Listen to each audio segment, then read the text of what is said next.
This guide is to provide you information on how to log your flight once it's complete. For this example, we're going to have both Hobbs and TAC. You may not have the Hobbs if your club does not capture that information. But for this example, we'll have both. So this assumes that you're done with your flight and you're ready to log it in for record keeping. So from here, you'll click Fleet. And what you'll do is you'll select your aircraft that you flew. In this example, we're going to fly November 2879 Alpha. So from here, we'll click Flight. And in this screen, it shows us all the aircraft flight history that's been logged so far for that aircraft, and the date, who flew it, how many hours they put on it, any oil that was added, and the TAC. So from here, to add your flight, you'll hit the plus button, and that'll take you to the screen where you can log your flight. And you can see here that the billing method's Hobbs for this one. If it's TAC, it would say TAC. But for this, we've got both Hobbs and TAC because it is Hobbs. So right now, it shows you the price hour on the aircraft. It shows you your flight time and estimated costs. So from here, what we'll do is you'll look at your Hobbs and you'll enter it in. So say, for example, we flew 98.3 hours. That gets entered there. And then the TAC time for maintenance purposes, 333.4. Why not? And then what we'll want to do is also enter our oil levels. And so this is mainly so you can see if the aircraft's burning more oil than it should be, if more people are overfilling the oil, things like that. So starting oil. So let's just say we started at 4.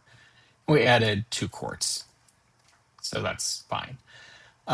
Starting time discrepancy. So this is a toggle that if the time that's showing as the starting time is not what you have, then you will check this. And when you check this, it adds this little icon next to your log, and it allows you to edit the starting times of both the TAC and the Hobbs, so you can adjust it. So what happens is when the flight's logged and the monthly reporting comes out, it shows that there's an indicator that, hey, this one's starting time is different than what was reported on in the app.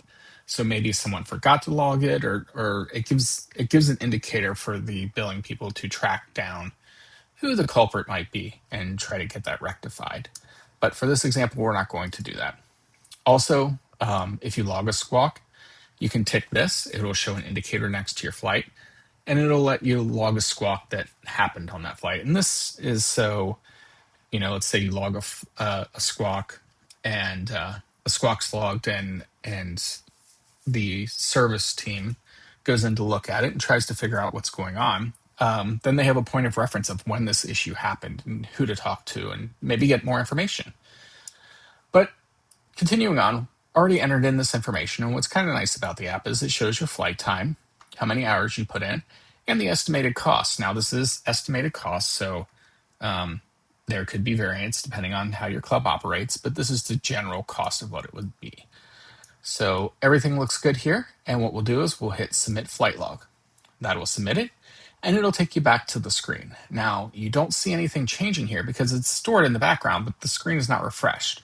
To do that, all you have to do is just swipe down, and you can see the little icon right up there that shows a circle with an arrow. Do that, and it'll pull up and refresh with your flight here. It shows here 1.10 hours, 2 quarts added, and the TAC is 333.40.